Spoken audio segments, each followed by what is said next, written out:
So kit choices. The mornings can be cold, and even though you're working up some heat in your body going up the ascent, when you're hot and sweaty, and you then start coming down the descent early in the mornings, it chills really quick, and because of the altitude, it's cold anyway. It's cooler anyway. Um, so I had a climbers jersey, not a true climbers jersey. Sorry, but not an ordinary jersey. Sort of a good summer jersey.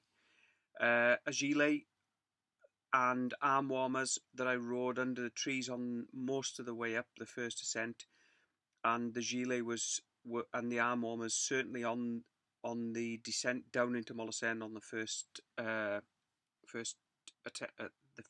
attempt. Uh, Richard Richard, I believe, was on a 30 tooth cassette.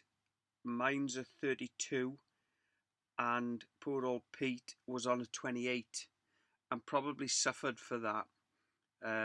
In that he even admitted himself that were he to attempt anything as like this again, then he would go for at least a 30 tooth cassette. Fitness obviously plays its part. I have a 32 on mine because that's what it came with, and it was my first sort of road bike. But on I do have another bike, a lighter bike, that has a 30 tooth cassette on it. And I probably could have ridden it up there because I felt really good on the day. But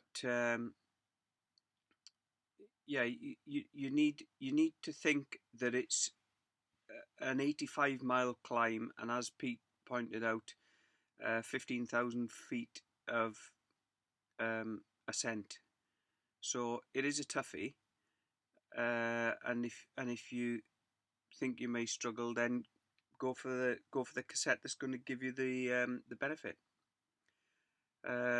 Yeah, and clothing, everything from uh, needing to be wrapped up, like I say, a gilet and arm warmers when you set off, to a climbing jersey that you end up pulling open. It gets so warm. Particularly the third ascent, Pete and I did from Salt up to Chalet Renard. By the time we got to Chalet Renard, we were fairly warm. We were hot, but from Chalet Renard up to the summit of Mont-Ventoux is totally exposed, and it was about 3 o'clock in the afternoon, and it was absolutely scorching. So we took on food, water, some pop, all a lot at Chalet Renard. We were well and truly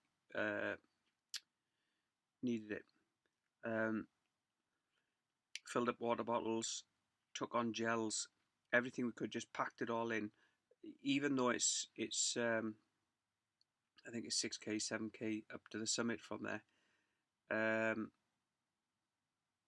We wanted to make sure that we'd do it because there's nothing between Chalet Renard and the summit, and like I say, it was totally exposed. The overcast that we'd had in the morning had blown away. There was not a cloud in the sky. It was absolutely scorching. So your jersey's unzipped and away you go. But yeah, here we are. Kit choice. How did you organise your nutrition during the ride? We touched on that a bit earlier on, really, so I don't want to go over it too much again. But I had a rucksack and a saddlebag with peanuts, gels, flapjack, jelly babies, all the usual stuff that you'd take on a long sort of sportive, really, that you're gonna use to keep you sustained. Sugar, protein, energy, all that type of stuff. The difficult thing would be the water, and it's one of them where you need to just grab it wherever you can. So if you when you're in Salt, force yourself to drink whatever water you've got in your bottle, and Mollison. You know, when you're in the villages, or at Chalet Renard or Chalet Leotard, force yourself to drain your bottles, fill your body with fluids, get yourself a can of Coke or something sugary, whack that in as well.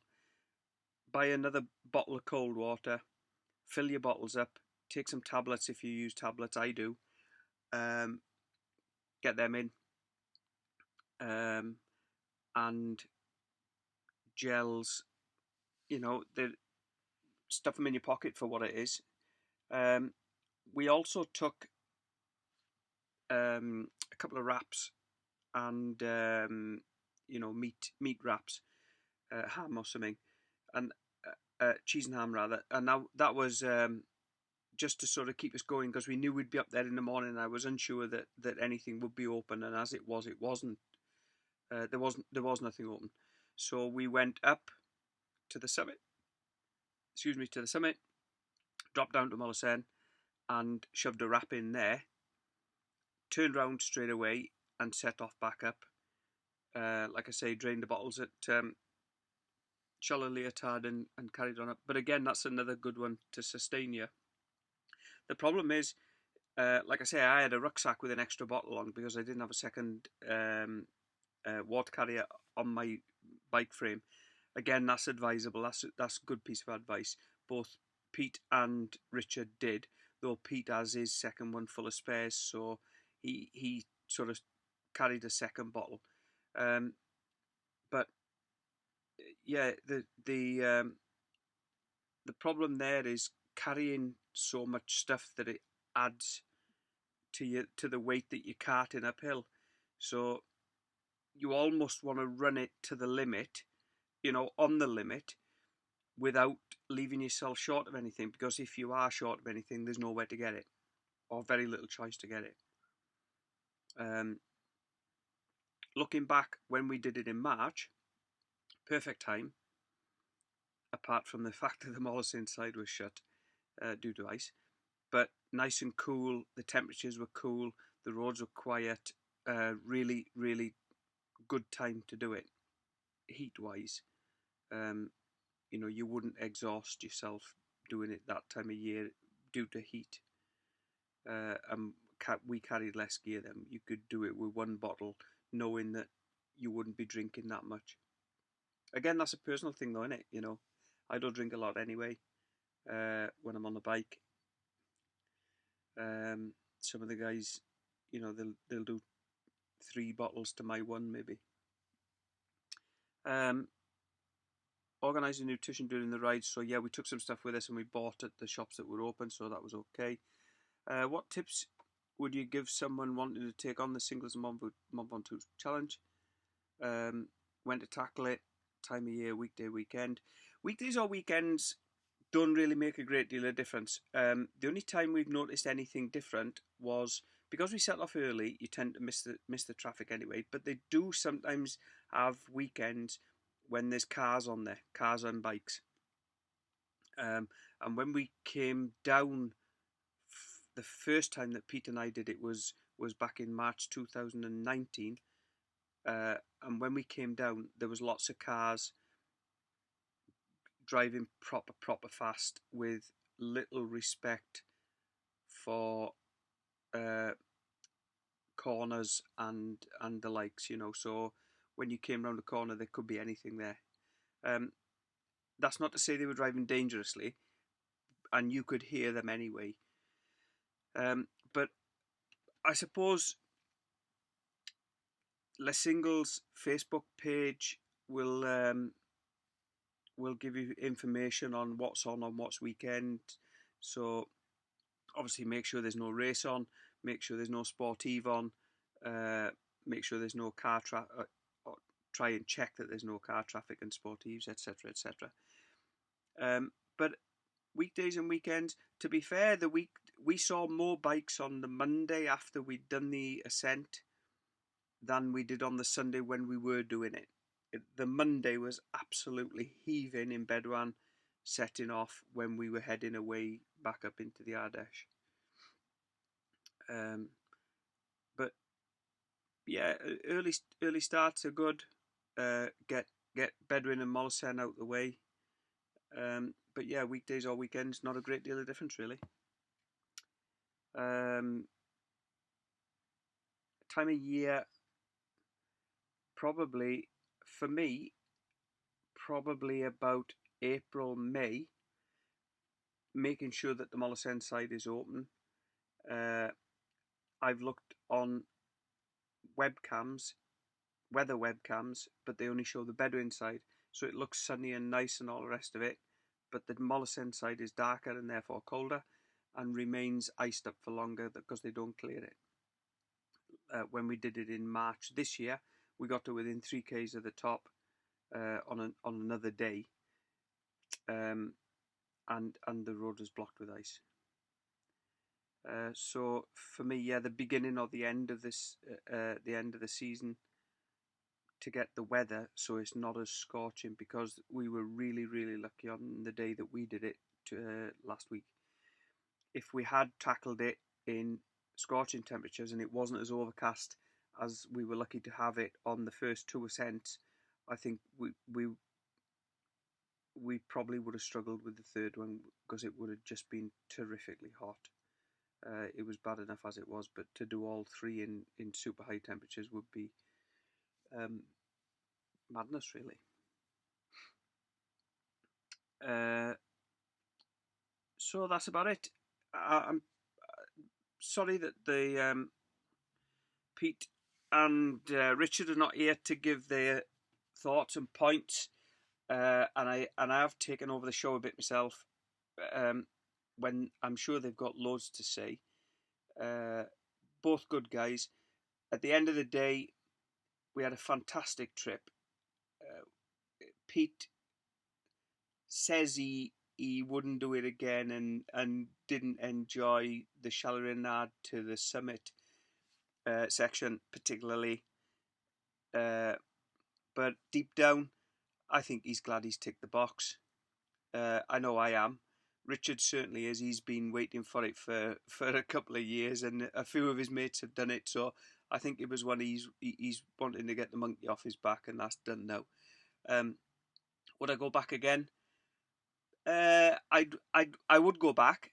I wouldn't necessarily ride the Cingles again. I would go back and try and get a better time on Bedouin to mont-ventoux to the summit, just for the sake of it. But I wouldn't do it for a couple of years, I don't think. Saying that, the riding around there's beautiful. It's a spectacular place. The riding. We did a trip around the base of Mont Ventoux and then up from the Mollison side, up to the ice. Like I say, when it was shut. Lovely roads. Bedouin's a lovely little town. Nice bars. Some real nice restaurants, food. So yeah, really good. Really enjoyed it. We've had a very good trip. To find out a bit more about the trip, please have a look on my YouTube channel, which is Velo Moho, VeloMoho, Velo as in cycle, Moho as in motorhome, where I tried to document it. It's the first time I've done it, so bear with me. I know it's not Steven Spielberg or anything, but I've tried to document this trip, and I'm going to be doing some more. So you can see what else we did. We visited some other areas, that beautiful riding. So there's bits on there about Valence Pont d'Arc, can't remember. Beautiful place, nice gorges. Some around the Ardèche and up around Epernay, the Champagne capital. So yeah, please subscribe to Velo Moho and give this a like, and Epic Road Rides. Thanks for watching.